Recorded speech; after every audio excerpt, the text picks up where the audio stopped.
Okay, hello everybody. Good evening.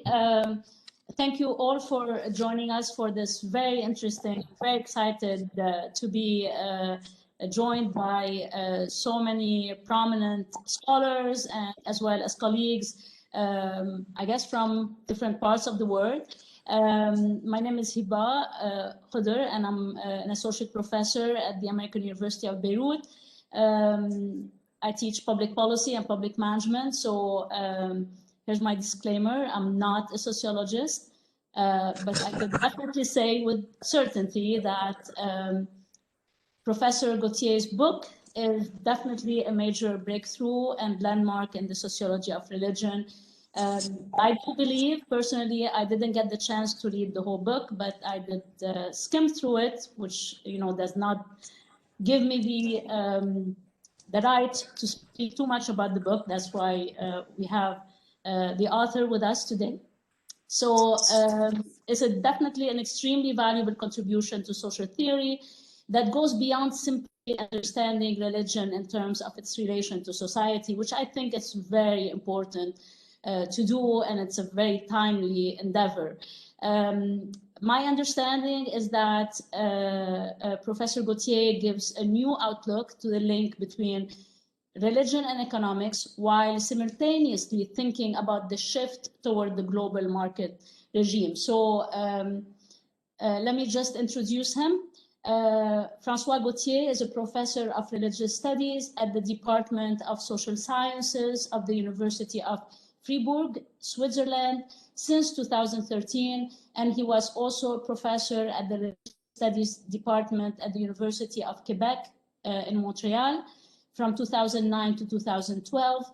He is Canadian-born, has a PhD in religious studies, and followed up with 2 postdoc fellowships in sociology. The first one being at the University Paris 10, and the second at the Université de Rennes. His research interests have widened from the religious and political dimensions of subcultures and the ultra-globalist movement to a general sociological framework for thinking the profound transformations of religion in modernity across the globe. He continues to have fieldworks in the counterculture and as well as across the new spiritualities spectrum and with the movement of the Indian global guru Mata Amrita Nandamayi. He is a member of MOS, Mouvement Anti-Utilitariste en Sciences Sociales, and co-editor of the MOS Online Forum, as well as the Revue de MOS Semestrielle, as well as a co-founder and co-editor-in-chief of the upcoming MOS International English Language Interdisciplinary Journal in the Social Science. He is one of the founding members of the Convivialist International and co-author of 2 Convivialist manifestos.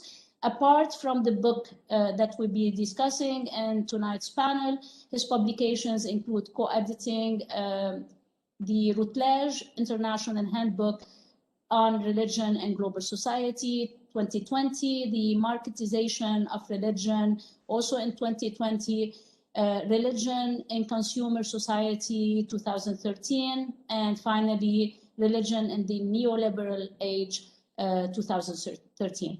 Please join me in welcoming Professor Gauthier. Such an honor to have you with us this evening. Thank you very much. Shukran, Hiba.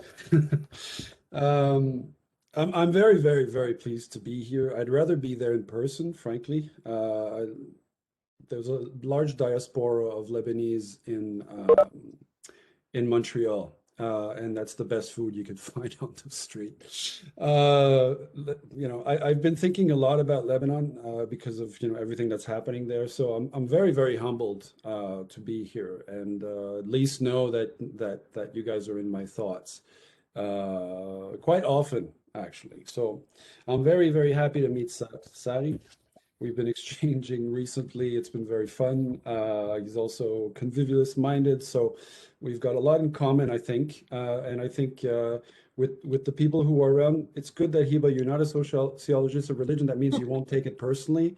And it's good that Hossein is an economist, so he won't, well, he might take something personally, but anyway, we'll see, but not as a sociologist of religion. Because of the COVID, this book came out over a year ago, and I haven't had a lot of these occasions to discuss it. It's starting a little now, but I'm very happy that it's starting, that I'm getting this chance to discuss with you, because I wrote it for it to have some kind of reaction, negative, positive, anything, but just a reaction, anything but whatever. What I'm not exactly gonna, in my paper, I'm not gonna talk about it,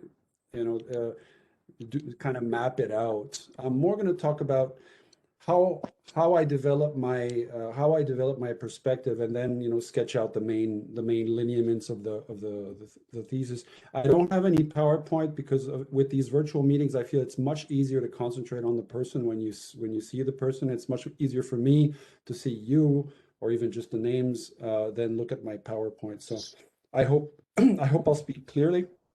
I've got written paper because I want to keep in the time. Sari told me, don't go past 30 minutes. I've got well under that, but that might spread over the time of the paper. But I'll do my best, and I'm not going to go forever like those French professors that you can't shut up.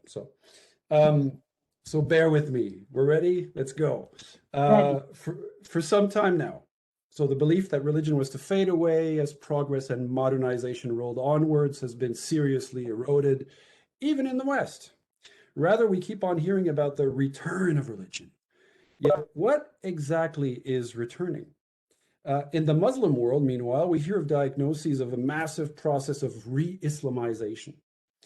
Yet the global boom of halal consumption, Islamic finances, insurances, as well as Muslim fashions, introduced completely new ways of expressing Muslim identities and living a Muslim life. That is, being both modern and Muslim. All of these phenomena remain in the margins of the sociology of religion, which doesn't really know what to do with all of these hybrids, to use a term from Bruno Latour. The sociology of religion also seems blind to the fact that the meaning of modern here is significantly different than it was in the times of Nasser or Ataturk. Let's say it up front. In my view, the discipline of the sociology of religion in its present state does not provide us with the tools we need to understand religion today. And the reason for this is the continued entrenchment of social sciences within what I call the secularization paradigm. The secularization paradigm is much broader and deeper than secularization theories. It forms the very framework within which modernity has understood. We all know by heart by now how Jose Casanova defines secularization, right? Social differentiation, privatization, decline of religion. Let's say it all together, yay. But there's more to this paradigm. We also have to add the following propositions that he doesn't talk about, and that actually he mobilizes. Methodological nationalism, the idea that religion is best understood within the limits of national territories. A political and institutional bias, which favors issues such as church and state relations and institutionalized forms of religion, serious religion. An accompanying gendered bias, which favors, and see me do this, right? Favors masculine and rational expressions of religion over feminine and emotional ones.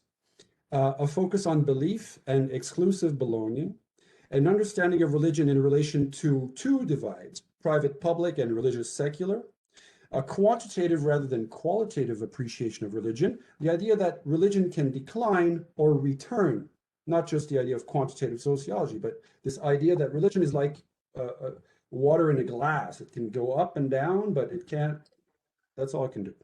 A neglect of culture, a strong Western-centric focus. You guys are probably going to agree with me. The West as the spearhead of a historical change, and post-Reformation West as the staple and standard for religion in general. In essence, then, the secularization embedded social sciences favor what Peter Bayer aptly called churched forms of religion over any other form, and are founded on the implicit proposition that this historical construct is somewhat the definitive form, or at least that it continues to form the core of what religion is today. In my opinion, this definition of religion is particular to the historical context of 20th century modernity. It naturalizes this definition of religion as church religion, a historically specific model of religion that is typical of what I call the nation-state regime. But what if churched religion, which is a mold in which religion all over the world was fitted into, was not the essence of religion, nor its final stage? What if religion is changing rather than disappearing or returning? By change, I mean change. I mean change in appearance, in substance, and in social location, if not in function. From hunter-gatherer shamanism to the Inca, from Roman imperial religion to early Christianity, from medieval Islam to the Muslim Brotherhood, religion has changed, and it has changed radically. Why is it that suddenly church religion would be it, the definitive form? So how do we free ourselves from the church religion theoretical model? By identifying the roots of the problem within the secularization paradigm. First and foremost, the differentiation of social spheres thesis. That is, that religion must be thought of as a neatly differentiated little box and analyzed as an isolate. This is where we can seek salvation from the works of Marcel Mauss. For Mauss, societies are integrated wholes, whether they are modern or not, Western or not. This means that what happens in the judicial sphere is related to what happens in the political sphere, religion, and so on. He calls this societies being totalized. Note that contrary to a lazy yet very common misreading of Durkheim in sociology, especially in the English world, talking about integration and totalization in a Durkheimian sense does not mean to say that societies are homogeneous and without conflicts under a united understanding of some sacred symbol. It simply means that you can't understand what is going on in one dimension of the social if you isolate it from the rest. When did you ever hear a sociologist of religion link the crisis of religious institutions to the crisis that is affecting every other societal institution, whether in the field of medicine, education, science, the media, politics, and even the arts? Look at what's happening with the vaccine. In a programmatic text published in 1927 called Division concrète de la sociologie, that translates in English as Concrete Divisions of Sociology, Mauss spelled out the method for the sociological analysis of social facts. He writes that sociologists must never isolate social dimensions from each other, and that the study of social facts must be composed of a back and forth movement between the parts and the whole, not just single variables. A sociological analysis is only complete, therefore, when we understand the transversal logics that shape it and how it shapes it in turn. And the first step of any analysis is defining in which type of society the fact is embedded. Wow. The least we can say is that social sciences have, over the last century, developed in the exact opposite direction than that prescribed by Mauss. Yet we may have reached the limits of this differentiation paradigm we're in. As Bruno Latour once again prophesies, the hybrids are everywhere and can no longer be contained by all of our neatly differentiated boxes. I want to add another brick to the edifice I'm constructing, and I owe this one to Karl Polanyi, the famous historian of economics. Polanyi argued that social spheres, in his case economics, remain embedded within society or the social, and that they are never autonomous. I add to this that one social sphere can be the embedding or foundational one. What is modernity, if not the transfer of this function from religion, the church in the case of the West, to politics? And what is economic globalization, if not the transfer of this function from politics to economics? This leads me to the main thesis for our discussion, the main thesis of the book. I suggest that modern societies have gone through two different constellations or regimes from the late 19th century to today: the nation state, the global market. In other words, the state was invested with the power to embed societies which were themselves built into nations. The state shaped and formatted all other social spheres and endorsed foundational and integration functions. I spent some time in the book trying to show this. These powers were then transferred to the market later on, with social spheres being reformatted accordingly, all of which against the backdrop this time of the global. You couldn't know because you can't hear it, but I'm using capitals for all of these terms: nation, state, global, market. And by using capitals, I want to insist on how these constructs function as ideas and ideals as much as they are about actual institutions. There are, of course, historical roots to this. Both the state and the market were Western Enlightenment's answers to the question of a post-theological, read post-Christian political order. Optimal political order without, God to ensure the whole thing. Looking back to antiquity, we can understand at least Western history as a lengthy battle between the state and the church, at the end of which the state inherited the theological foundations of the feudal order and was sacralized and invested with soteriological function. The state got a head start in this story, but another solution for social order was also devised within the new political philosophy called liberalism. Liberalism, we tend to forget, devolves the regulation of society to what was a brand new mechanism that has the advantage of being extremely simple, as simple, in fact, as the transcendent God it was set to replace, the market, which all you needed to do is laissez-faire. In other words, the spontaneous harmonization of conflicting interests through the exchange of goods in the space of the market. We know the story, right? Western high modern ideals and the project of a utopian society was disseminated across the world through Western colonialism and imperialism, bringing the civilization all over the place. Even places that were not directly colonized, like Japan and China, were deeply affected by these ideals and proceeded to radical and even violent transformations of their societies. By the beginning of the First World War, as Eisenstadt and others have shown, the nation-state had been implemented as a natural political and social form of modernity everywhere. Through the extension of its administration, the state formatted society and social life according to its logic. The state shaped all social spheres, the whole of society, according to its own mode of governmentality: vertical, compartmentalized, hierarchical, and rational. Peter van der Veer showed, in the case of India and Britain, how this process affected religion in both colonizer and the colonized. This is when religion as a category was created and opposed to superstition, that is, Christian categories. Yet what is essential here is how social realities were also actively and actually modeled as a consequence. In the book, I show the case of Indonesia. In the words of van der Veer, the rise to dominance of the nation state resulted in a change in social location of religion, which was traditionally pre-modern, before the state, diffused into a myriad of practices, doctrines, symbolic systems, and largely undifferentiated. Through its formation within the nation-state model, religion was therefore differentiated, institutionalized, rationalized, privatized, scripturalized. The rituals were sobered, its mystical and popular elements were rubbed off or repressed. Belonging was made to be exclusive. Categories like superstition were mobilized all over the world to repress nonconformity to this post-Reformation Western Christian monotheistic model. Religion was churched, in other words. It was submitted to the regulation of the state and made to serve nation-building processes. Eisenstadt, with his concept of multiple modernities, is very popular today. Yet multiple modernities doesn't just mean multiple. It means multiple modernities. It means multiple within a spectrum of variations on a same theme, what he calls the cultural program of modernity. This is exactly what happened in the nation-state regime, a variegated set of cases of formatting according to the post-Reformation Christian mold and its bureaucratic institutions.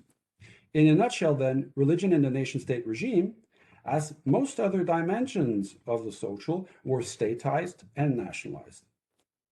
Consider Muslim modernist movements like the Muhammadiyah or the Muslim Brotherhood in the 20th century, and the Islamist revolutionary project, Hossein is in Iran, analyzed as a form of translation and application of high modern ideals by the very same Eisenstadt. The apex of the nation-state regime occurred somewhere after the Second World War. I know I'm going fast over this, all right, but 30 minutes.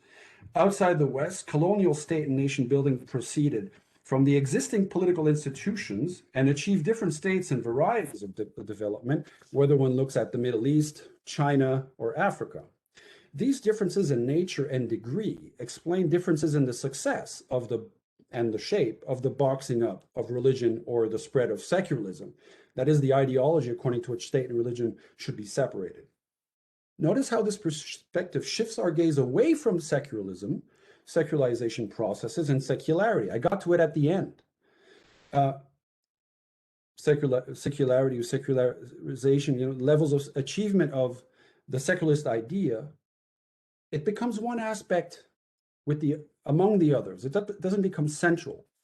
The shift in perspective allows, in my view, for a better reading of the consequences of the effects of the enculturation of the cultural program of modernity in non-Western, that is, non-Christian cultural geographies.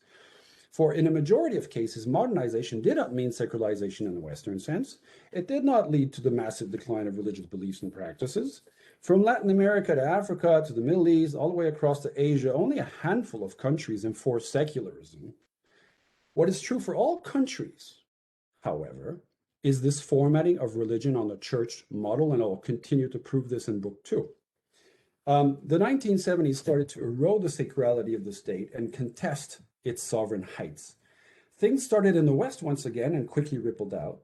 The welfare state came into crisis, and neoliberals pounced on the occasion to delve a fatal blow to Keynesianism, in which the state embedded the market. They sought to reverse the dynamics and submit the state to the market. State and government were now the problem, said Reagan and Margaret Thatcher, and free market was the solution. Everybody joined the bandwagon. Famously, Foucault wrote on how neoliberalism changed state governmentality, shifting it from government, which is vertical, to governance, which is networked. Privatizations and deregulations of the financial markets, of the trade, but also media, shifted state control over society to the private and introduced market logics within the state administration and social provisions. New supranational bodies of regulation, supposedly economic, but with important political ramifications, eroded the nation-state's sovereignty and powers. IMF restructuration plans forced the vast majority of countries to go down the neoliberal road and buried the hopes that had been invested in both politics and the state. The collapse of the Soviet bloc at the turn of the 1990s just confirmed this hegemony of capitalism, which took over the state as main social and societal regulator. It was now the market that set the rules and provided the standard for evaluation and legitimation. Meanwhile, the rise to dominance of consumerism, the culture of consumption, contributed to naturalize economic categories and turn the consumer into the new model of citizenship. All of this rapidly spread to non-Western countries, starting in Latin America and reaching remote places like Kazakhstan, Yemen, and Pakistan by the turn of the millennium. Book 2's got a fat chapter on Islam, and I go through this. Consumerism vehicles an expressive type of individualism and transforms identities into lifestyles. Asef Bayat, who you probably know, for example, argued that the Arab Spring uprisings of 2011 were animated by the youth's demand for access to a lifestyle. That is the participation in the manna or baraka, distilling flows of global consumer culture. We've all been witness within our lifespans to the complete transformation of every social sphere in tune with the market and the crisis of every institution of the nation-state era. Not that the state has rolled back into insignificance or that the nation has become a relic. Of course not. State budgets haven't even decreased. But the change has happened on a much more fundamental level. The state is not what it used to be. It can no longer promise to take care of citizens from cradle to grave or to create a fully utopian, fully Islamized society from the top down. The nation is no longer the natural container for identities and the locus for universalism. Note that I'm no longer using capitals for either state or nation anymore. Eric Hobsbawm, had seen it as early as 1992 in the case of Eastern Europe. Nationalism from this moment on has been of a different breed than in the early 20th century, essentially reactionary versus progressive and ethnic rather than multi-ethnic, with obviously nuances that we need to go through. The only people who seem to have missed out on all this are sociologists of religion, who continue to ignore that the formidable rise to dominance of market economics over the whole of social life, including in our universities, might have something to do with the strange return of religion and the apparent re-enchantment of the world. What do neoliberalism, consumerism, and wall-to-wall marketization have to do with religion? Well, in the book, I argue everything, or a lot. Exit political religions and the grand rituals of state apparatus and its civil religion, apart perhaps in North Korea. Dead, the sacralization of the state and its functions, killed by Berlusconi, Bolsonaro, Trump, Duterte, and Modi. Notice how all these figures have reached out to conservative religious movements to support their charismatic and authoritarian brand of market-era politics. Instead, we have Muslims worldwide thinking that eating halal is one of the 5 pillars of Islam, that halal means religious and sacred rather than that on which Islam has nothing to say, and who, when they can afford it, make 5-star makeup pilgrimages topped with selfies overlooking the Kaaba. Pilgrimages everywhere are booming in every region of the world, and attempts at distinguishing religion from tourism are doomed to fail. TV and media stars with practically no religious training have emerged everywhere in the world as the most important and influential religious authorities, from Oprah Winfrey to Deepak Chopra, from Abdullah Gimnasiar to Ahmad Khaled, but I could give you examples from China, Vietnam, everywhere. Just like in politics, where anti-system populist leaders emerge as saviors. Coincidence? No. The characteristics of religion in the global market regime depart in significant ways from church religion. That shouldn't surprise us. As religion changed social location in the nation-state regime, so it changes again under global market conditions. Casanova and others have already established that religion became republicized as of the 1980s. The immanentization of salvation towards inner-worldly themes such as health, wealth, successful relations, happiness, and well-being is also significant in various ways all across, the religions in the globe. Prosperity theologies have also spread all across the world, infusing Confucianism, Buddhism, and of course Islam. All of this is undergirded by the telos of self-realization, realizing your potential, which is itself the consequence of the massification of expressive individualism and the culture of authenticity that is intrinsic to consumerism. But also, you see all of these things in the different schools of management all over the world.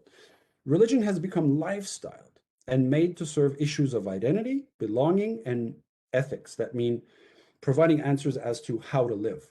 The obsession with authenticity in consumer societies can sometimes best be served by religion, like in its fundamentalist forms. Meanwhile, communities tend to become voluntary. Experience becomes the guarantor of authenticity, and charismatic authorities flourish in religion as well as in all other social spheres.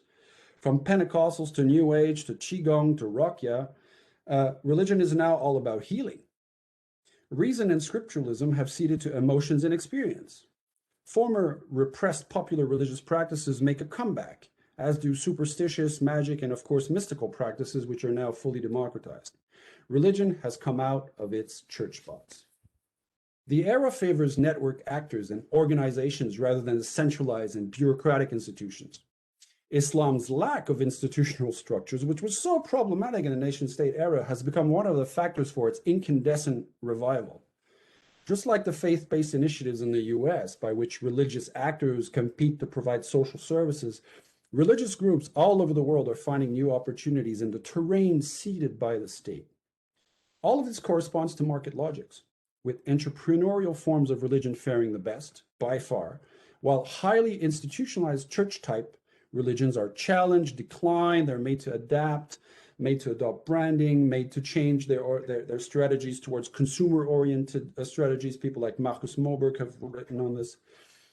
While neoliberalism changes the institutional environment in which religion evolves, consumerism acts to shape behaviors and sets up culture as an extremely important matrix for the dissemination of contents, practices, and indignations.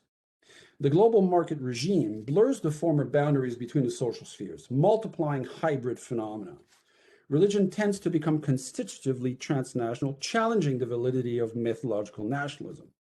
Diasporas have become important actors in their homelands and catalysts for changes in all directions. Women, finally, are everywhere at the forefront of these changes or at the center of attention. Since the end of the 19th century, the world has been one interconnected whole, which we need to understand within the framework of a global history. To look only at the West, as does most sociology of religion, to devise theories, whether secularization, rational choice, or fragmentary transience, is untenable. We all live in the same historical time. The West is not an island of disenchantment, Marcel Gauchet, or an imminent frame, Charles Taylor, in a sea of still enchanted and only partly modern retarded others, like you guys. I hope you get the humor. The rest of the world will not eventually catch up to the secularized West. We're all in this together. All of this stuff is happening at the same time everywhere. And my argument is that we can better understand Western Europe from the perspective of Indonesia, China, or the Middle East than the other way around. Since the turn of the 1980s, scholars have been hinting at some sort of massive change in the pathways of modernization. Labeled alternatively post-modernity, late modernity, liquid modernity, post-industrial society, post-secularity, post-Westphalian, post-national. The diagnosis that something important happened and that our societies have changed course is widespread. Yet this accumulation of posts also shows us that we know where we no longer are, but we don't seem to really have a clue about where we are. This is particularly true for the social scientific study of religion. Yet this historical coincidence with the neoliberal revolution and the last wave of economic globalization provides some significant evidence as to the nature of the new structural dynamics that have become institutionalized since the turn of the 1980s. So, in closing, I believe that the nation-state to global market model provides a heuristic alternative, and much needed one, to the secularization paradigm. One that has also relevance for social sciences at large, not just sociology or religion. For I think it provides a solid answer, or at least an attempt to define the meaning of all those posts. Voilà. Thank you very much. Thank you so much.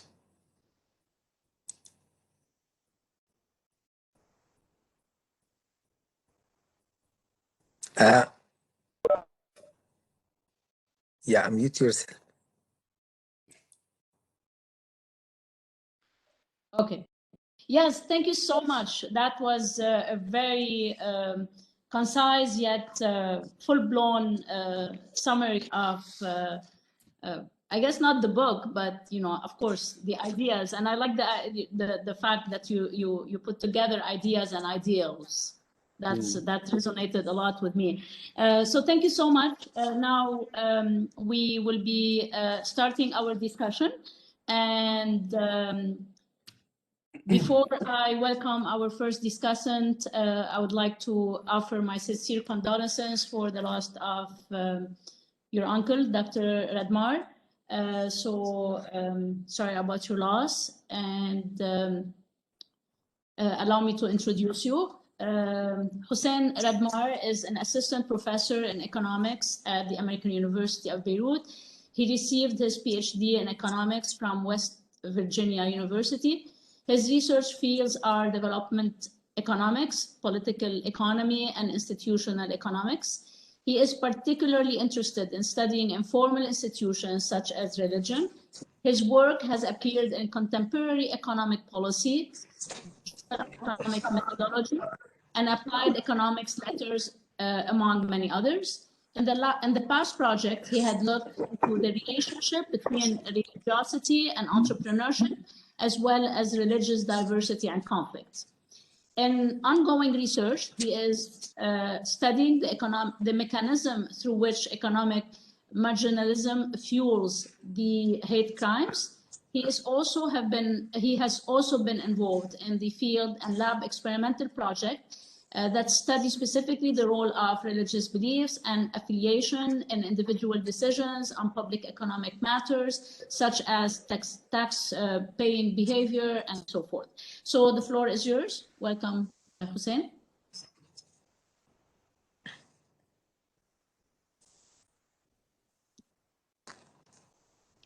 Also, he needs to be unmuted. Yeah. Yeah. Okay, perfect. Thank you. Thank you, sir. Be able to hear me now, right? Yes. Okay. Great. Thank you so much for actually including me in this panel. Sincerely, it is an honor to be alongside with Professor Gauthier and Professor Sari Hanafi. And also, I'm extremely blown away, maybe that's the word, after reading the book,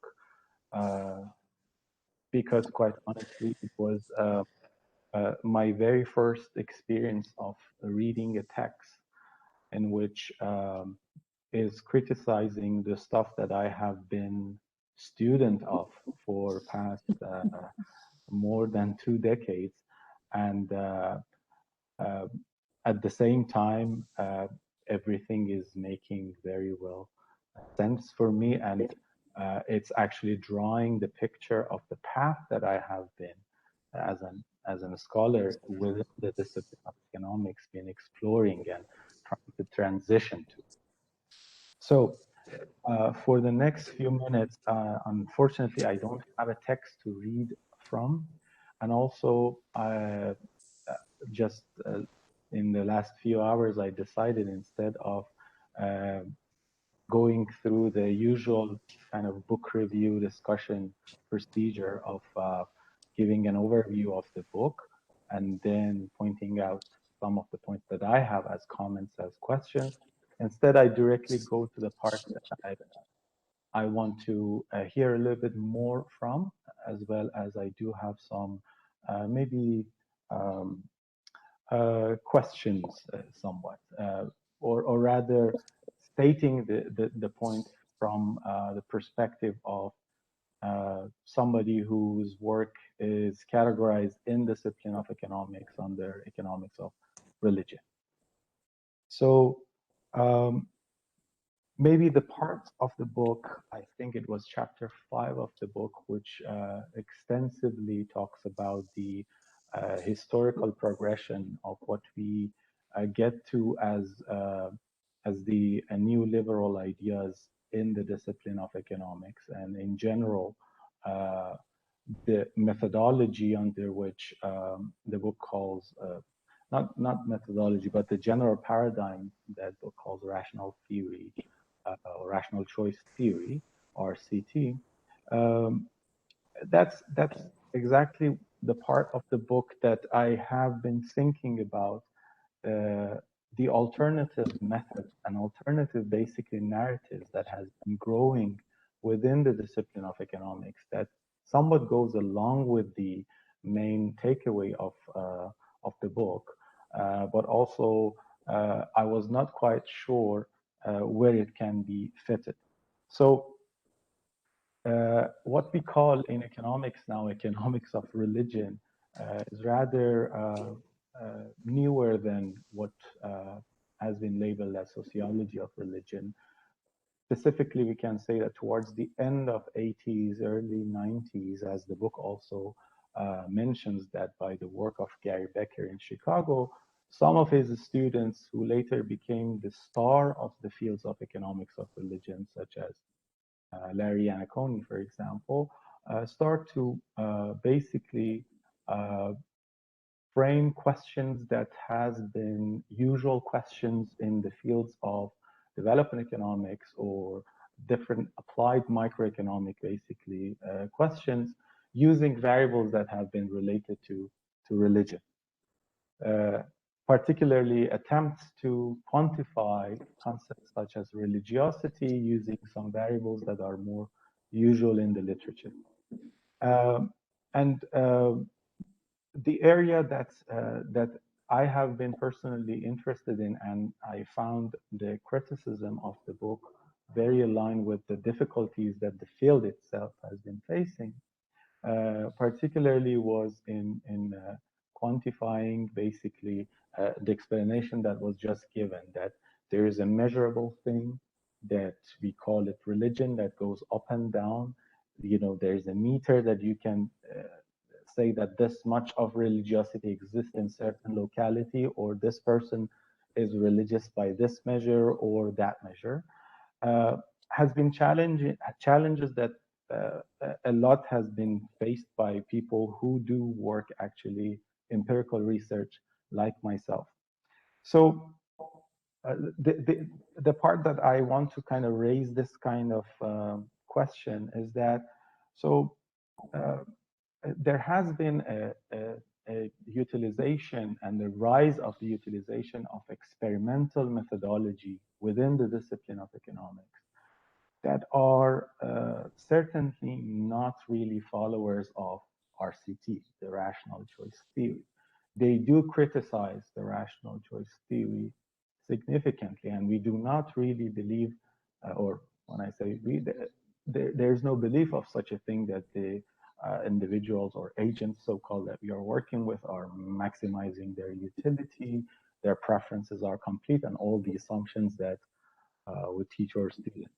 Actually, the day that I was reading that chapter, I was also preparing my notes for my advanced microeconomic theory class that I was actually going to be teaching the elements or axioms of the rational choice theory. So in any case, in these methodology that are kind of alternative and actually becoming a growing alternative within the field of economics, or let's say quantitative methodology of the social science, these assumptions are not really granted. Assumptions of the RCT are challenged significantly.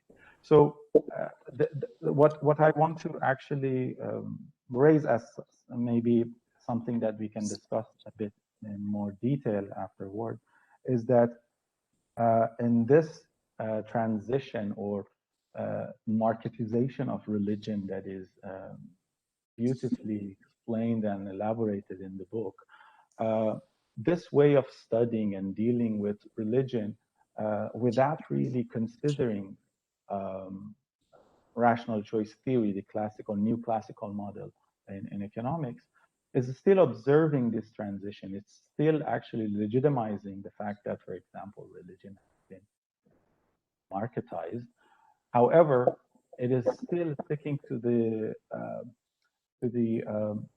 fact that there is some sort of quantification going on. In general, it is actually delivering an empirical study of religion, however it is, including the fact that religion, for example, is marketized without really believing in the principles, initial principles that people in economics of religion were believing in, such as religious market or religious goods. They are delivering such empirical studies by implementing this new methodology, experimental methodology. So I want to discuss that, how we can actually place those things. A lot of kind of radical critiques of new classical mainstream, I put it, or as book also calls it, the orthodox political economy, are absolutely correct. They're absolutely the type of critiques that a lot of economists themselves actually do accept that. I'm not in the position of defending the discipline of economics at all, but rather I'm saying that not only the economists who we call heterodox economists, but also within these niche, basically, area of research in economic fields, regardless whether they are trained as economists or not, they do exist such harsh criticism of mainstream orthodox, basically, economic theory. So how can we just not give up completely on those type of work that is done? So I guess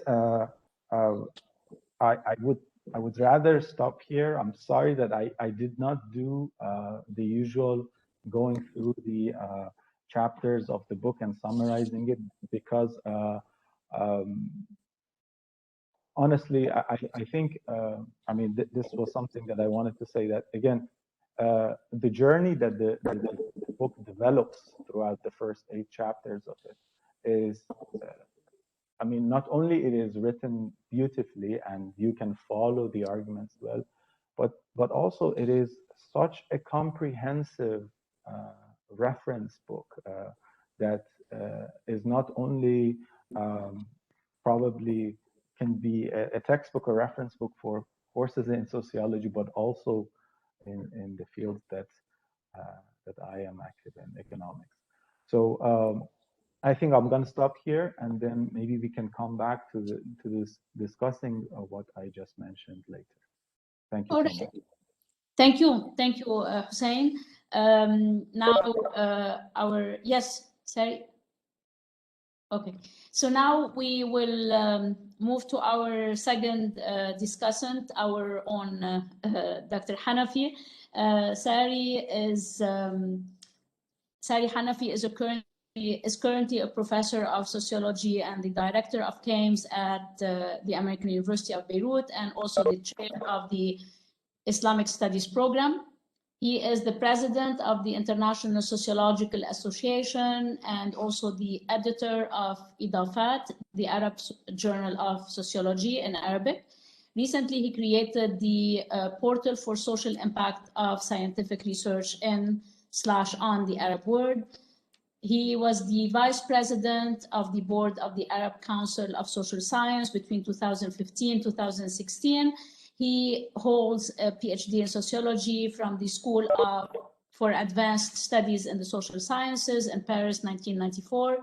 He has also served as a visiting professor/fellow at multiple different universities in Europe, as well as the Doha Institute for Graduate Studies. Sari was also a former senior researcher at the Cairo-based French Research Center between 1994 and 2000. He is also the author of numerous journal articles and book chapters on the sociology of religion, sociology of forced migration, politics of scientific research, civil society, elite formation, and transitional justice. Among his recent books are Addressing the Rupture Between the Religious and Social Sciences, Is the Morning Coming Soon? Knowledge Production in the Arab World, The Impossible Promise, 2016, published by Routledge, the Oxford Handbook of the Sociology of the Middle East, among many others, of course. He's the winner of 2014 Abdel Hamid Shuman Award and 2015 Kuwait Award for Social Science. In 2019, he was awarded an honorary doctorate of the National University of San Marcos, which is one of the leading university in Peru, established in 1551. Please, the floor is yours, Sari.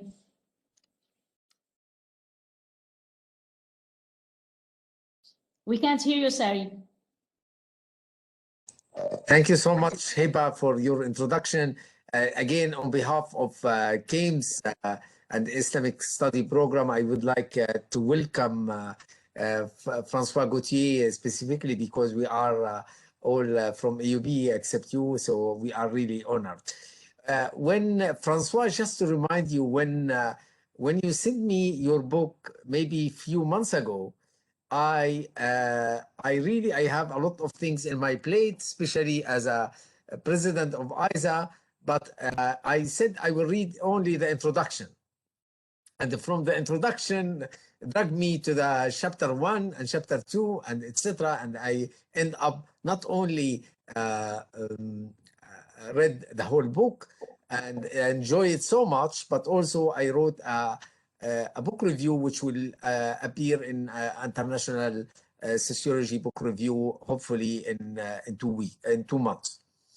So today I would like just to highlight some aspect of the book, why I think this is a real breakthrough on sociology of religion, on an economy of religion, I would say, and media and religion. Specifically, this two aspect, economy and media, was really extremely well worked on this book.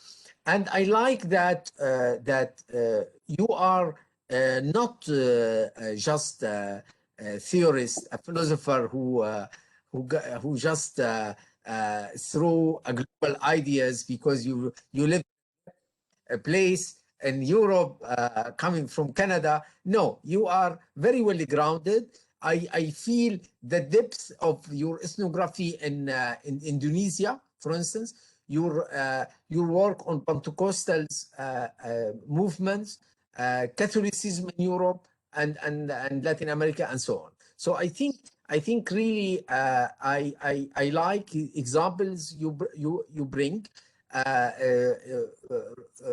I think defend your theoretical framework. However, of course, this is also a big challenge when you have this meta-analysis, if you like. So I will highlight some aspect where I found it particularly interesting or of concern for me, being in the Arab world. So let me say that François really, it's now in a good movement in sociology of religion. I'm thinking with I thinking of Roberto Siberiani, Mohammed Bami, the Palestinian scholar based in the United States, Armando Salvatori, the Italian scholar in Canada. All they not only point out the resilience of religions worldwide, but also critique that trend within the sociology of religion and the whole secularization paradigm that's killing religion, at least as values, while studying it. So this is in a nutshell how I see some trend, major trend in sociology of religion. So I like your François grounding in social theory, and you and me belong to the same school of thought, this convivialist movement, that really we take seriously the importance of the gift, the important in our social relationship, how we believe that there is a common logic traverse all these different spheres, whether it's religion, culture, economy, and politics, and this logic so encompass the society in its totality, and we see gift-giving practices as an overarching anthropological logic innate within social relationships. So, and I think this is very different from the Homo economicus, how a human being has been portrayed somehow.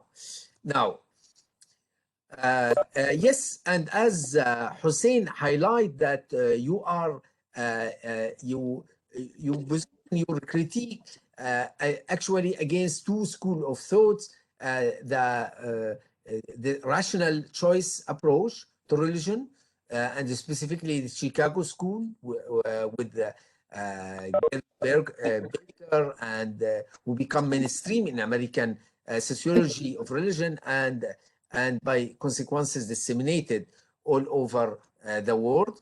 And of course, you are also critical of postmodern view of a fragmented sphere. Yeah, so, your critique, when I was in l'OHSS, Hiba mentioned that I was graduated from there. I attended the seminar of Danielle Hervieux-Léger, and I do remember her book, La religion en miettes, ou la question des miettes, where she put us in a difficult situation that either the religiosity is minimal or reduced to ceremoniality, marriage, funeral, funerals, or we become a sect, undermining the social cohesion of the society, and of course undermining the laicity. So I think this is where I see your criticism is really right somehow. Absolutely. I mean, now I like how you defined the marketization. That in fact, talking now about religion and marketization, and that you defined marketization as a combined emergence of consumerism and neoliberalism. And I would like to ask you a question: how you see the difference between your conceptualization of marketization and Karl Polanyi, who really was amazing in his writing about first and second marketization. So, and I agree with your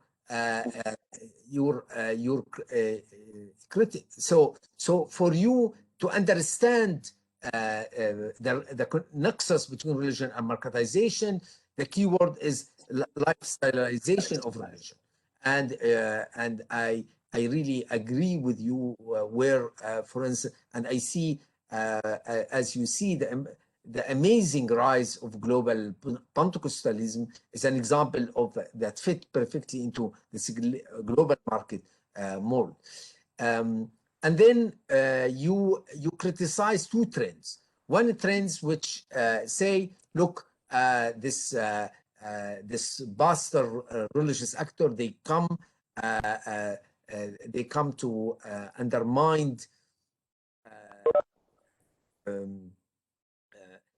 They come to instrumentalize economy.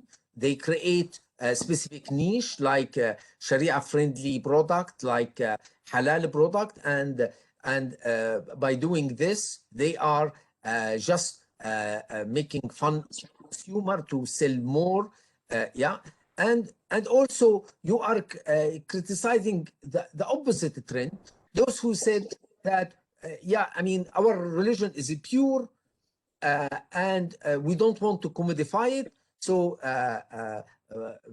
so all this activity around the Christmas, for instance, events, it's really spoiling the purity of the religion. So, between the purity of the economy and purity of religion, you propose rightly an alternative to this. And alternative, a holistic approach where marketization is not approached as a dynamic that affects social spheres in isolation from one another. In fact, you define marketization as the underlying process by which social spheres are embedded in the economy, in economic via the idea and functioning of the market against a global backdrop. So for you, rightly, neoliberalization and consumerization are two paradigmatically coextensive, yet theoretically distinct process. So I like this work and actually how neoliberalism enable religion somehow through the retreat of the state, and by then you have all this Islamic religious faith-based organizations that they play a major role. I see in the Arab world we often scream that there is a conspiracy of religious group that they come to hijack the uprising, but they are there in the grassroots of the society since ages. Okay, so when there is a political change, they are more visible. And actually, so I like how you see things. So there is no instrumentalization, there is no conspiracy, there is something really organically work out in this relationship between these different spheres, including the political spheres. So actually, I join you on against any simplicity to say, okay, we don't want political Islam or something like that. I don't use at all the word political Islam. I mean, if we have something against the Islamic social movement, we should say it. We should say they are conservative, we disagree about this point or that point, but to say, no, they don't have the right to enter politics, this is, I think, unacceptable, because the way you work the different spheres, so you work the distinctions of these different spheres, but not the separation of these different spheres. Again, I like a lot your work on what you called hyper mediatization of the religion, and how media change the religion. Not only change the religion, by the way, it's changed the knowledge also, the research. Now you want your article to be visible, you go to social media. So not only the religion, now media become the major outlet of disseminating knowledge and so on. There is a study about online fatwas that actually is much easier for people, even if they have a book, okay, to go online and to find a fatwa. So I think really again, the key word of your book, that society is changing and religion is changing, and both look at how they sometimes they fit each other, sometimes they enter into a tension, and you should study that instead of looking at as a conspiracy and instrumentalization. Let me conclude. So, and for the sake of time, I will read. I have two concerns to formulate here about the extent to which François Gauthier theoretical contribution can be applied to the Arab world, and the second about his criticism to secularization paradigm. First, the nation-state regimes is not completely dead. I mean, your description moving from nation state to global market here where it's not completely dead when it comes to the relationship between religion and other social spheres, especially in political sphere. What we are currently witnessing in the Arab world is a shift from an emphasis of the Islamic Ummah to the emphasis on nation-state affairs.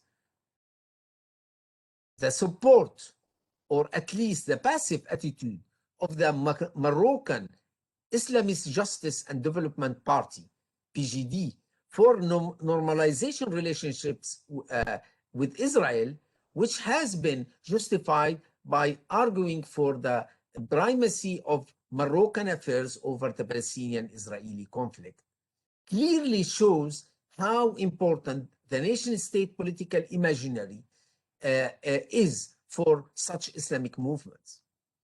So the Arab world is witnessing multiple dynamics concerning nation-state and the market, and the local religious institutions remain very important despite the concurrence of a new preacher such as Amr Khalid, which is now in full demise, by the way. I mean, it's not anymore has this aura. The second, here where really I have a little bit, I see your criticism of secularization theory so much grounded, too much grounded in post-colonial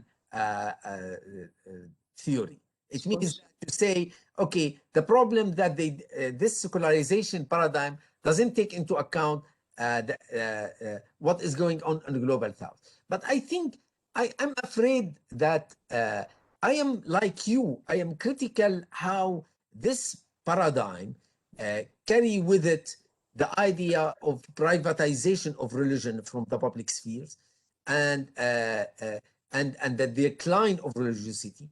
But in the same time, I am resistance not to throw, if you like, not to throw the baby out with the bathwater.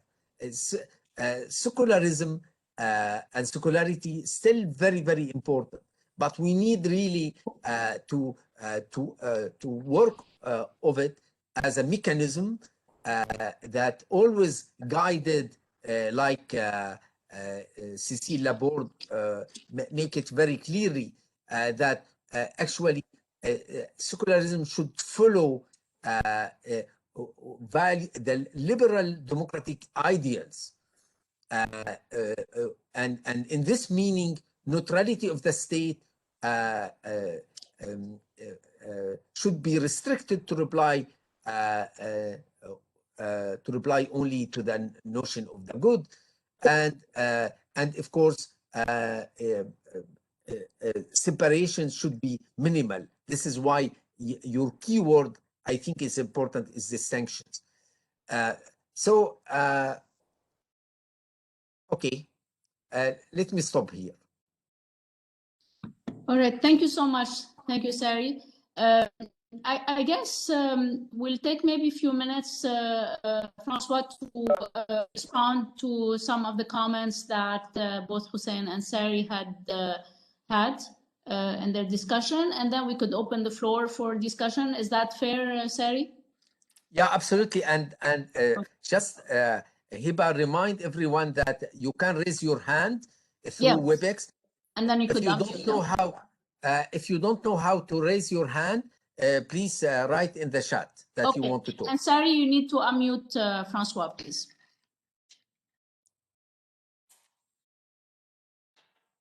Here I go. Okay. Good. Cool. I was scared that I well, I was so concerned with the sound. What did you suggest? I answer who first? You could answer both Hussein and Sari, and then we'll move on to taking questions from the other participants. Okay. Well, big questions I would have liked to have. I'd like to chew on. Let's start with the last, at least what you said about Morocco and everything.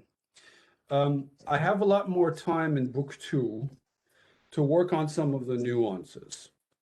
So discussions I've had with Linda Woodhead, Linda Woodhead sees, the global market and the nation state really, overlapping.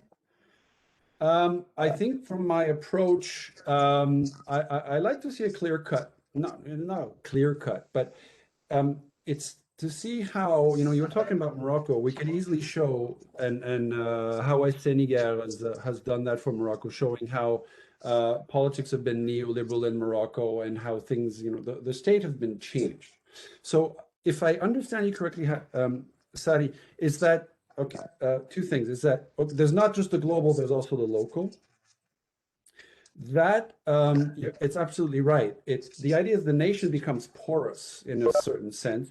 And then there are multiple possibilities, the global ummah, but then the local networks, Yeah. And you need to work on metrics, metrics rather than either or. Yeah. That's what I try to do more, stuff I couldn't do in book 1 because I didn't have the space. Now in my my case studies, I've got Eastern Europe, I've got the rise of market Islam over the Muslim world, excluding Indonesia and Malaysia this time. And I've got a huge chapter on China. I have a chapter on the global New Age and global Pentecostalism. And so I have much more time but definitely, two things with respect to that is that there's different levels. There was always levels. There was not only the nation, but the nation was the backdrop. And now the local identifications identify with respect to the global, namely because of internet and the social networks, because it becomes globalized. But there's also a process which I go into detail, especially with respect to China and Eastern Europe, is there's a renationalization process. But this renationalization process is a different nation than the one there was before. And so I think we need to go into a little bit more detail to see how this renationalization occurs, and that's what I'm trying to do in some of the case studies. So I don't know if you accept that I keep it at that. Did I understand you correctly? Am I answering? I'm answering on principle. I'm not going through a thorough analysis, but I'm answering on principle that I've heard you, and that I'm paying attention to this exactly to spell it out a lot more. And but just the basic thing within the nation state and the global market is the state has become really reconfigured, and I think that there's a lot of what I'm trying to make clear in book 2 is how the way that the nation state was institutionalized in the nation state period radically affects what goes on in the global market, because things just don't disappear. You know, there's some remnants, there's some entropy to this, there's some inertia to this, but it still takes different. When you look at all the case studies, there's a bifurcation somewhere between the 80s and the 90s or the year 2000, depending on where you are in the world. Secularism, democracy, on a normative level, I absolutely agree with you. I'm trying to keep it out consciously from my sociological analysis because I see it contaminating pretty much everything that's being written. And so I'm trying to stay out of that. And what I'm trying to do is to define what I think the correct use for secularizations and secularity to be, or laïcité in French, to be very, very modest and institutional. Secularization being on the political institutional level, not a macro process. So secularism, for me, I would recast it within a social dimension where I critique, especially for cases in the West, that, oh no, we're out of religion, we're disenchanted, and the state is neutral. State is neutral? I don't believe that. So I think that there's a civil religion to all of our Western countries. And it's hypocritical to talk like Gauthier and say that, you know, we're autonomous and you guys are heteronomous. It's my next, after book 2, my next book is in French, and it's The Disenchantment of the World Didn't Happen. And it's a critique of Gauthier. I think that is what I'm attacking. And so I don't want to get into these debates, but on you know, democracy or secularism, but in the convivialist circle where I'm more political, more openly political, these are things that I discuss, of course. And you're absolutely right. And I mean, on that level, I am thoroughly committed to defending democracy and defending a certain vision of secularism. One thing I've written to the Anglos and I write to the Francos. And when I'm writing to the Anglos, I tell them that, you know, the French aren't crazy; they're just French. And when I talk to the French, I explain liberalism to them, and I say they're not crazy; they're liberals and they're English, you know.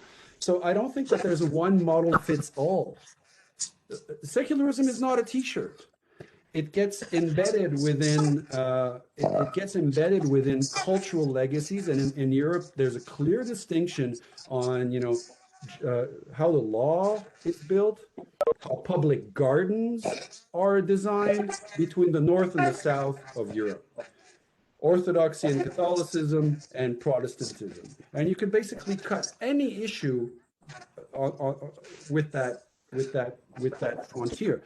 And on the north, you have a multiculturalism model that can work, and on the south, that won't work. You need something else. You need something that is more Republican. So, you know, so I don't know if you're okay with that kind of an yes, I'm okay, really. But I think that for those debates, there needs to be a serious critical effort to clear the room out of all the ghosts, of all the lies, in a sense, normative lies. No, we're neutral. No, we're neutral. No, you're not. That's also a combat within the most. It's just, there are normativities everywhere. What makes us scientific is being aware of our normativity. So stop pretending that you don't have any. You know, that goes for the economics discipline, but that goes also for the whole debates in France, or when you listen to the New York Times critiquing France. I mean, it's, yes, we're neutral. We're not, you know. So that's one of it's multi-layered, right? You have a question about Polanyi. Oh la la. What's my marketization different? How is my marketization different from Polanyi? Really good question.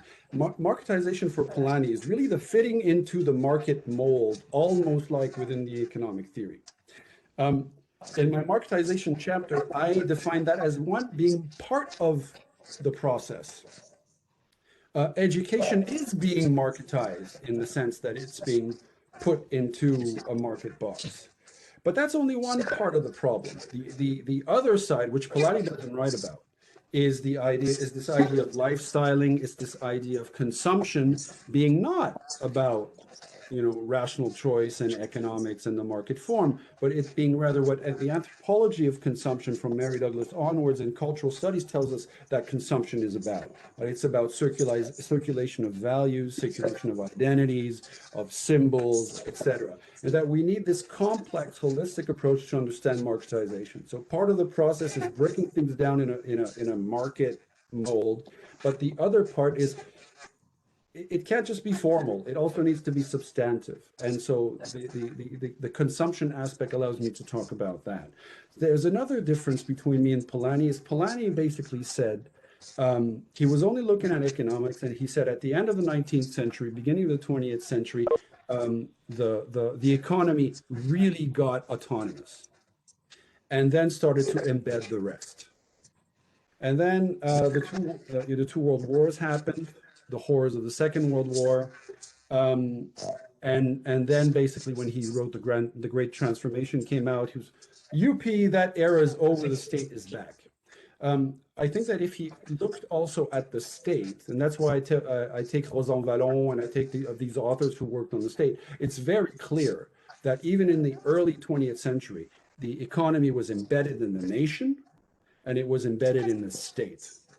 And so that's the real revolution that occurred with the neoliberal revolution. I don't think that Polanyi's argument holds to the fact, at least not when you're looking at it from the perspective of sociologists of religion. So that's where I'll need in book 2 to talk a little bit more about that, because I didn't have the space. It would have been too confusing. But you're absolutely right. I'm drawing on Polanyi, but I'm also hiding the fact that I'm not going completely with them. So I am being a little bit hypocritical with that. You've found me out.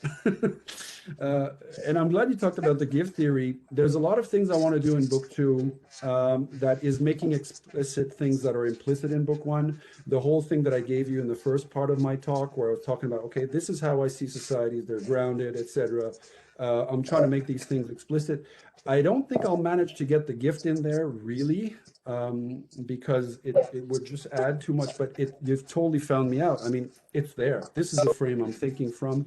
It's the frame of total social facts that I will talk about, meaning that the gift is transversal. It's a total social fact. And I think that's also what I'm trying to spell out tonight is, I think that's the basis for thinking a sociology of religion anew, but other things as well, not just sociology of religion. Yeah. So, did I get all of your? Yeah. Thank you, François. But you're absolutely right. I mean, I think I'm very flattered by your reading, because I feel you've understood me. And you've also taken it, into fields that, I've written on it, and it's not been out yet on political Islam and all that. So I'm really pleased to see that there's not just people like Jörg Stolz out there, that there's also you, of people actually who get it and who can mobilize it. And that really, really feels good. Moving to Hussein. Well, that's also feel good, Hussein, because I'm very, very, very sensitive to try to guard my derrière as much as I can when I'm writing on stuff that is not my core discipline. I'm not a professor of economics, So I really tried to lay out the references, you know, never say anything that doesn't have references behind. And so if I have somebody like you who's in the field just coming out and saying, no, you didn't make any huge mistakes, it's really, really good. And then, I mean, you could come out fighting and saying, you know, no, I want to, you're not, you could, it wouldn't, but just that thing of saying, I got it right. It's pretty good. And the other thing you're saying is it's much more complicated than that in the field. I know that, but looking at the field, I see that what's being taken by the sociologists of religion and people like Yana Kone, it's very, very caricatural. It's very caricatural. So trying to discuss with you on this, what do you mean by experiential methodology? Do you put people in labs and like make them choose religions, or do you go out and interview people? What does that mean?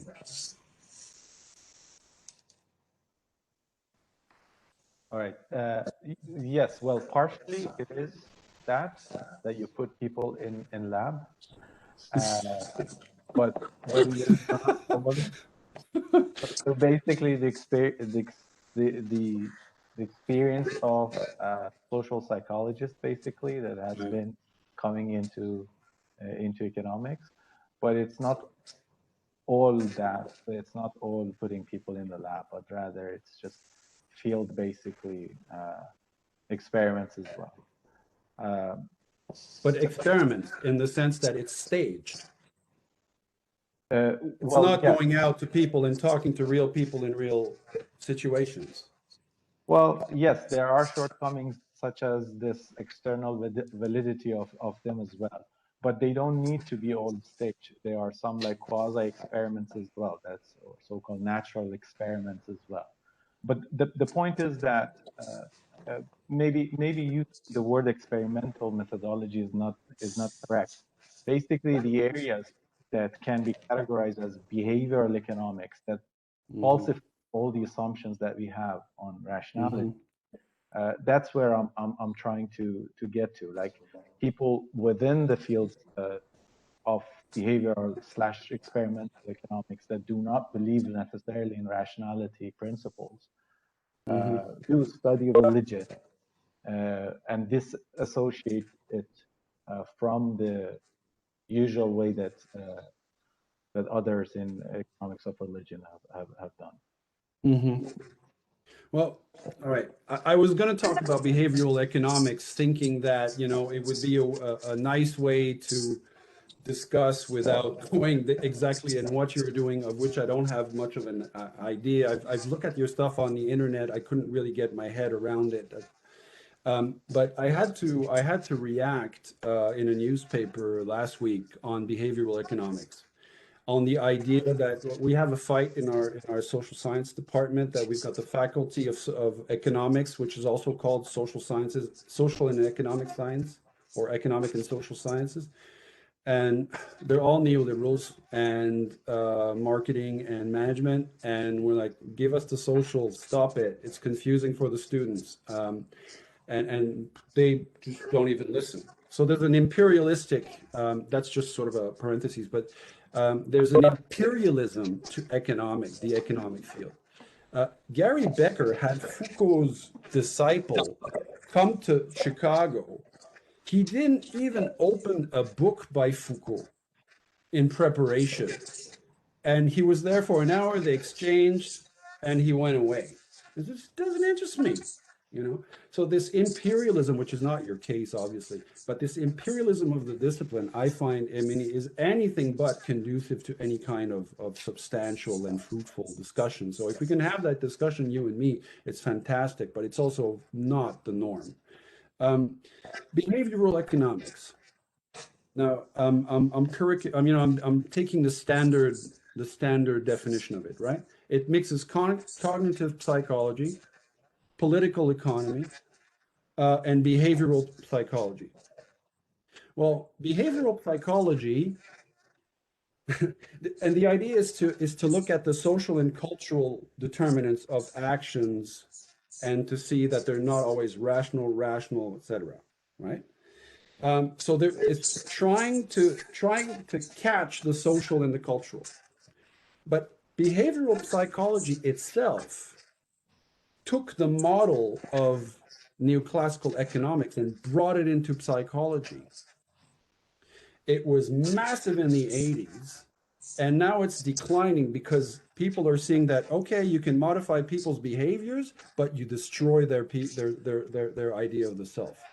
You can make by behavioral psychology for children, you can teach your children to behave at a table, but then they will need 45 years of psychoanalysis later to deal with their trauma. So there's two critiques here.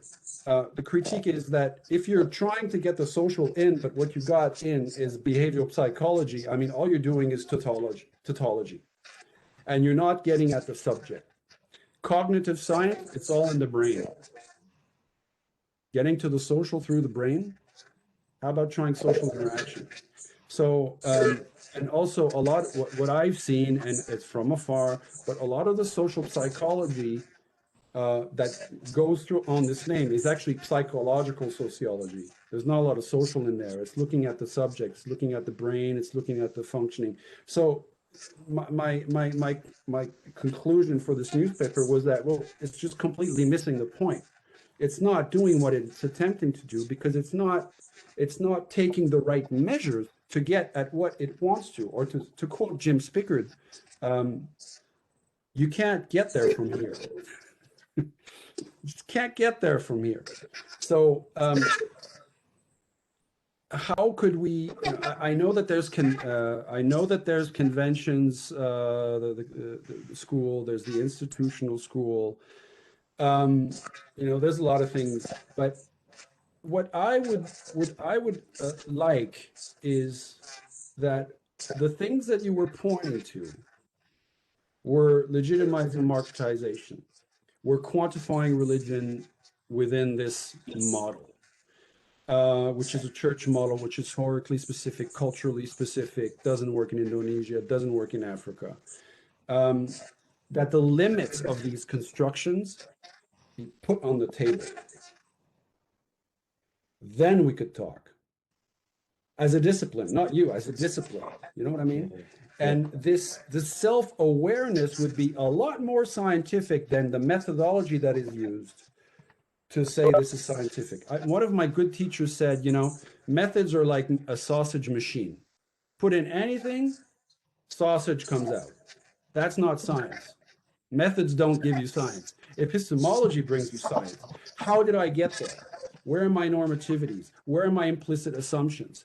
How does this relate to my object? That's what makes science. And I did physics. I mean, I came to sociology from pure sciences. I did a bachelor in physical engineering.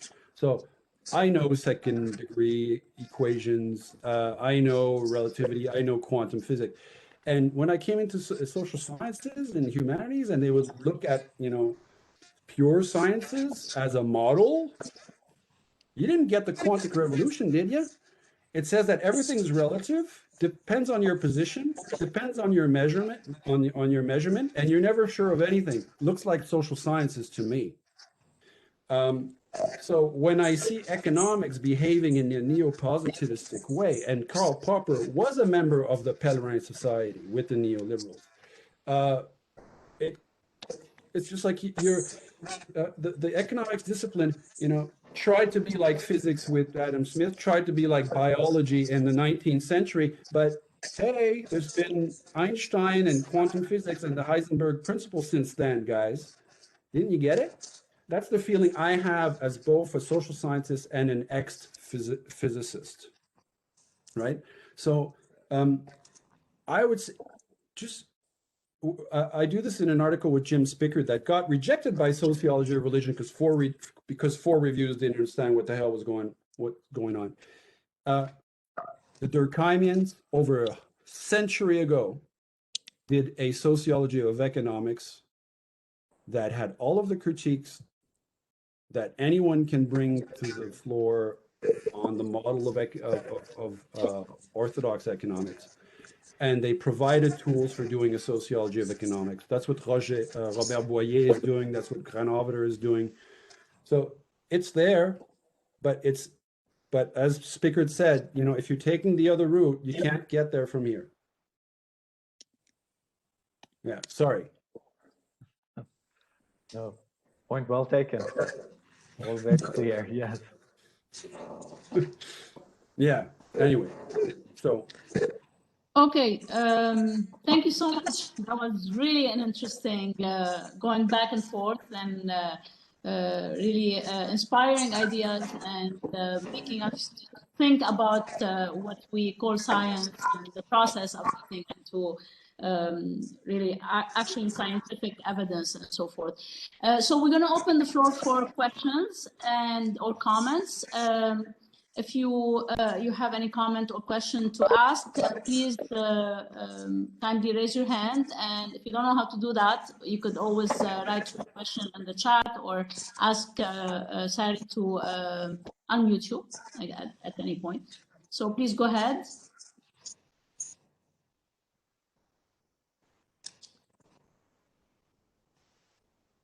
Okay, we're waiting. It's always difficult to break the. You must have done like a great job. Both our or a really bad one. No. It is clear. Bashar Haider raised his hand. All right. Yeah. Hi.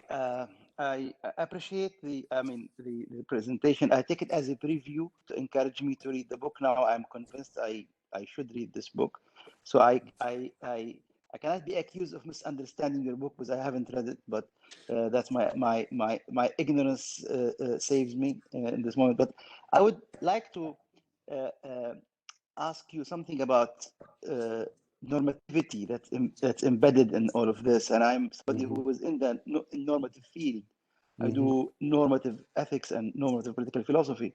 And I share with you this criticism of the idea of neutrality. But I'm not sure what is important about the idea of neutrality cannot be captured in another normative concept, which is equality. Equality of respect and concern. And the idea that neutrality is important because it allows for those who believe in neutrality, that it allows for treating people equally. We don't privilege some over others. So if equality is something we don't think it's a fantasy, equal respect, how would that concept feature in the way, for example, Western countries treat ethnic minorities and religious minorities within it? So how would that can be translated if we want to digest all of our understanding of religion and the markets, and how would this, what kind of sausage comes out in the end of that machine in terms, for example, falafel, yeah, in terms of the questions of the day, such as should you allow blasphemy against a religious. Yeah, that's a great question, and I'm trying to figure out exactly where you're coming from. Yes, so I need. It will be interesting to see, would this translate into different way of treating those issues than the one that exists now in France? On which side you would find yourself more at home within the framework of your understanding of religion and all of the debate around it? Try to bring me back to François Bashar Haider. He's a professor of moral philosophy at EUB. Just to know, to locate. That's what I figured out from his way of asking the question. So that last little bit, if I don't get to it, just call me up on that one again, okay? So with respect to the normativity and the neutrality of science, from the perspective I am from, which is influenced by Michel de Certeau, namely, it's that basically the neutrality and normativity-free science is an ideal we need to strive towards. We need to try to do what Durkheim was telling us is to get rid of our pre-notions when we're looking at social facts. But that's never attained. So this is the first level of my answer with respect to science. In the same way that physics never knows exactly, loses position when it gets speed. In the same way, we can never completely get rid of normativity. But then my critique to the discipline, before coming back out on your moral philosophy question, is I feel that our disciplines are not doing a good enough job at putting on the table, visible, a lot of the implicit assumptions. So I'm defining some of these with the secularization paradigm. But there's also what Sari was saying, that there's a valuation of secularization or the protection of a certain type of religion. That also exists. People who are crypto-Christian and they want to keep religion in the Christian box because they want to save it, right? And there's that in with other religions as well. So I think I'm very, very critical about, throughout my work and the book, and just calling out normativity. Not because I believe it's possible to be normativity free, but there's a lot of stuff that's not on the table that should be, that are under the table that should be on the table. So that's with respect to science and social science. And that's where I lead a lot of my normative combat. My normative case is, I don't, and I'm trying to move towards the second point. When we're saying, when somebody like Marcel Gauthier is saying, we are disenchanted, and the Muslim, radicalized Muslims who grew up in France and attacked Samuel Paty or the Bataclan or created these things, they're islands of heteronomy, backwardness, in our autonomous society. We are value-free and disenchanted and autonomous. I think that is an extraordinarily dangerous position. And that's for France. But then I have the same critique to the multiculturalists, is that there is not only free choice. There is not only free choice in wearing a veil or a burqa in the streets of London. It can't boil down to choice only, the individual. There's also a collective and a political aspect to it. So I think we need to be fair with those two critiques, and it influences what my critique is of the English multiculti model, the American one, the Canadian one, the Quebec one, and the French one. But whatever.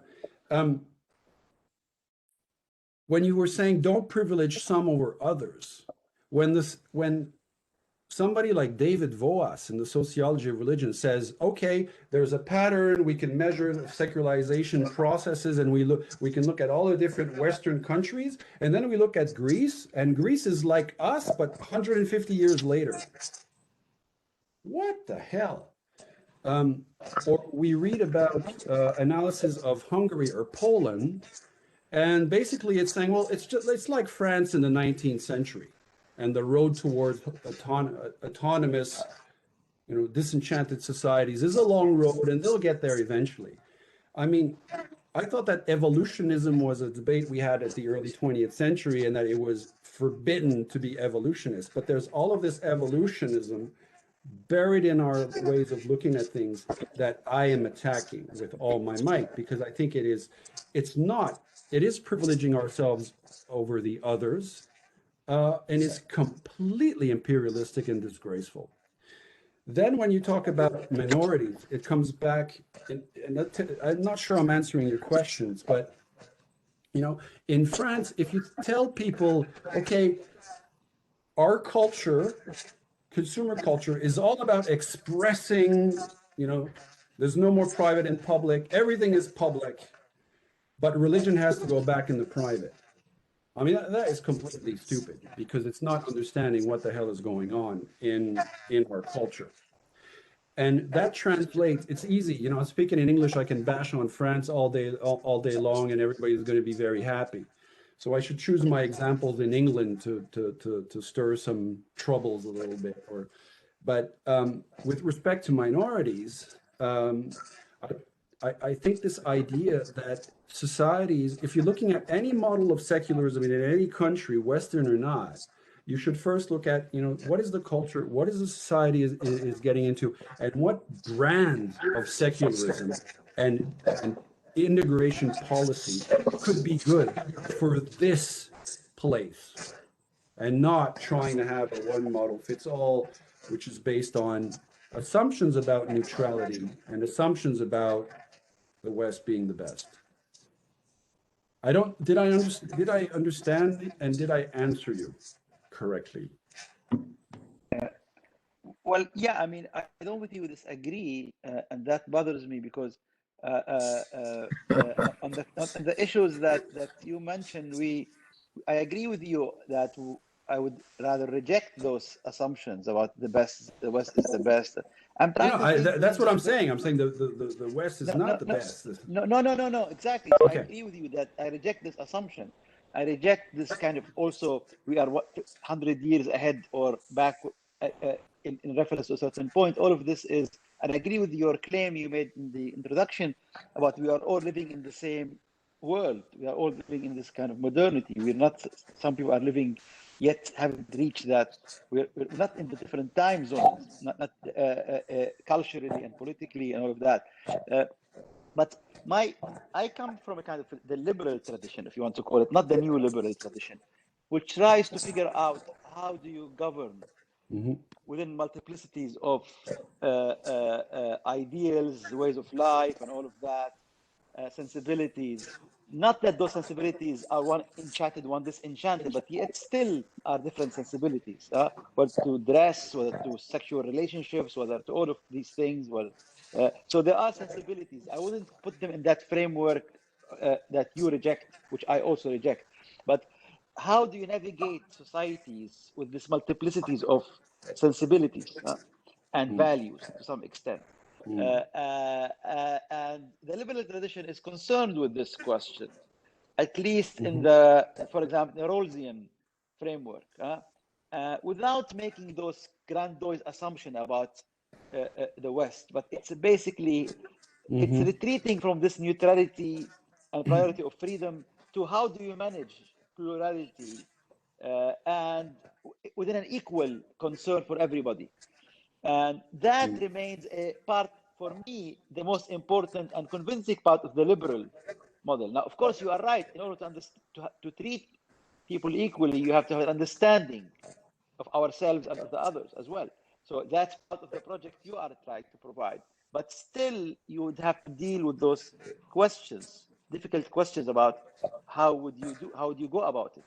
Would you allow Muslims to marry according to Sharia, give them that option in the law, as some of them demand, or say, no, you are not allowed to do that, either individual or as collectivities, because that is unfair to women, even if the women themselves want to do it. That would be not good for them. So I'm going to be paternalistic towards this woman and impose on them a set of rights to protect them. These are the kind of questions that we are confronted with when we come to these things. And my question is, to what extent your view has an impact on these debates? That's my second part of the question. And I'm curious to know. And since I agree also with you that I think sociology, I'm not sociologist, and all fields should not try to avoid normativity, should try to be aware of their normative assumptions and put them, as you said, on the table. So I actually favor that kind of approach, because the worst thing is that you adopt normative assumptions and you're not aware of them. That's the worst kind of sociology or anthropology or economics that you can do.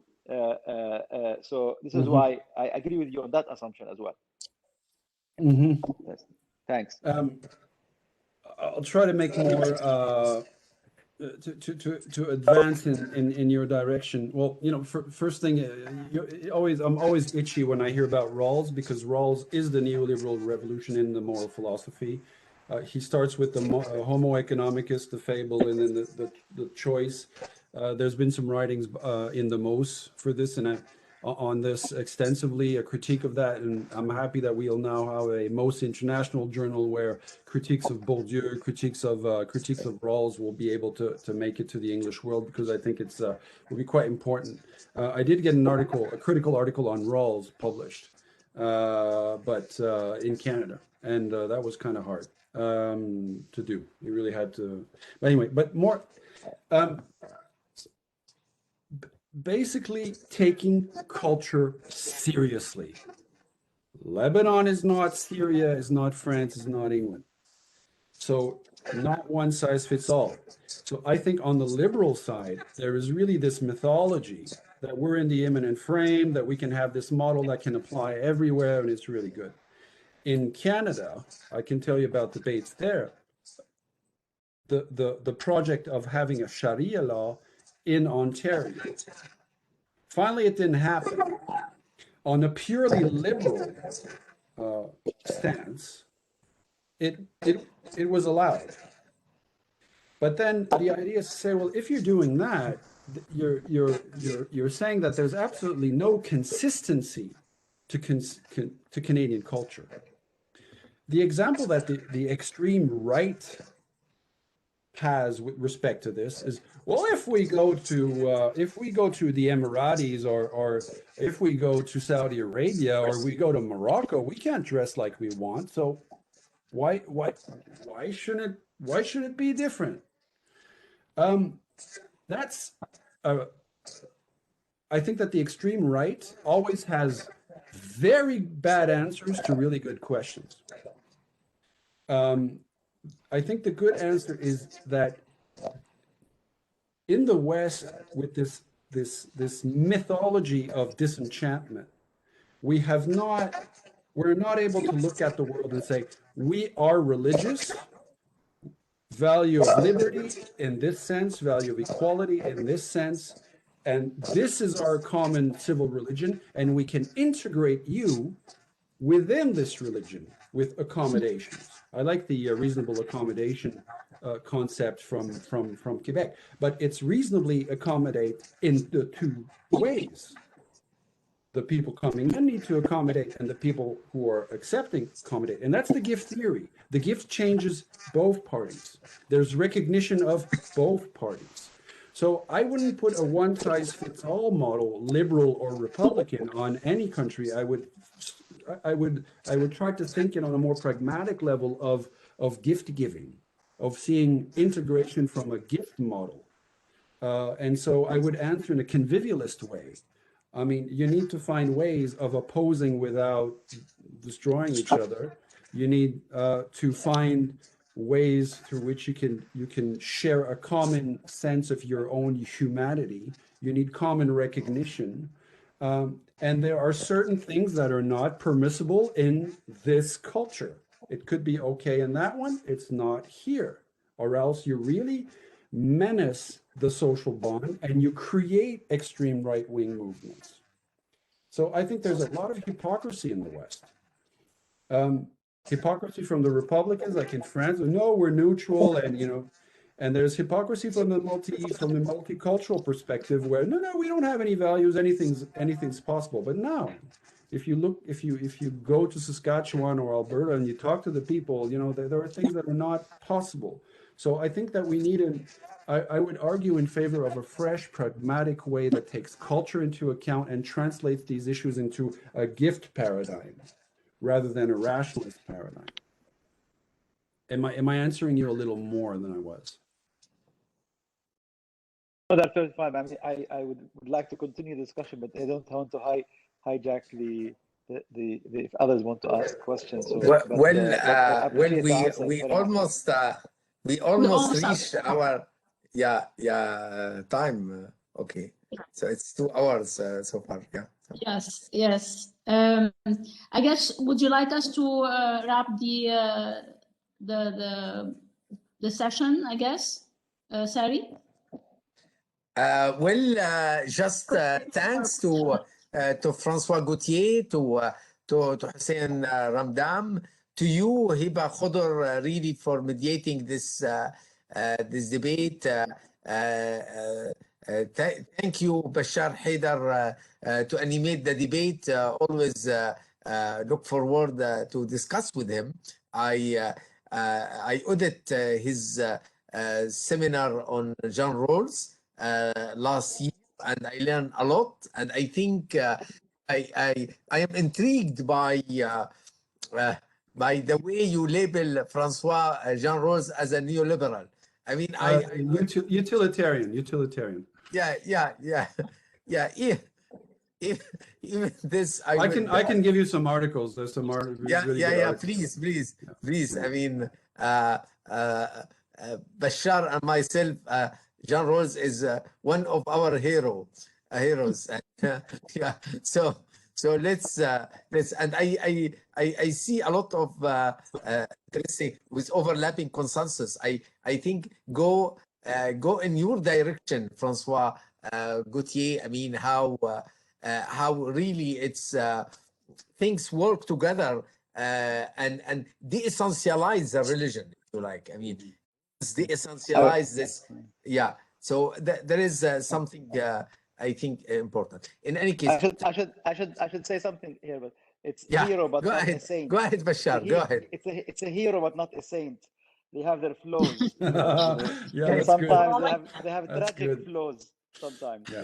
So. It's a very, very complex issue, and I would need to go back to some of the stuff. You know, I don't have it fresh in the head, but we could discuss on that eventually. It would be great. Yes. Let's go out and have some food in Lebanon and in Beirut. Good luck. Let's discuss over falafels. With a great pleasure, François. I promise you to find the occasion when COVID-19 is over to bring you to our campus. Yeah, I love it. This is a promise. I say it publicly. Okay, so Inshallah. Thank you so much, everyone, and thank you, and see you for next talk of games. Thank you. Thank you very much for your hospitality. Thank you. Bye bye.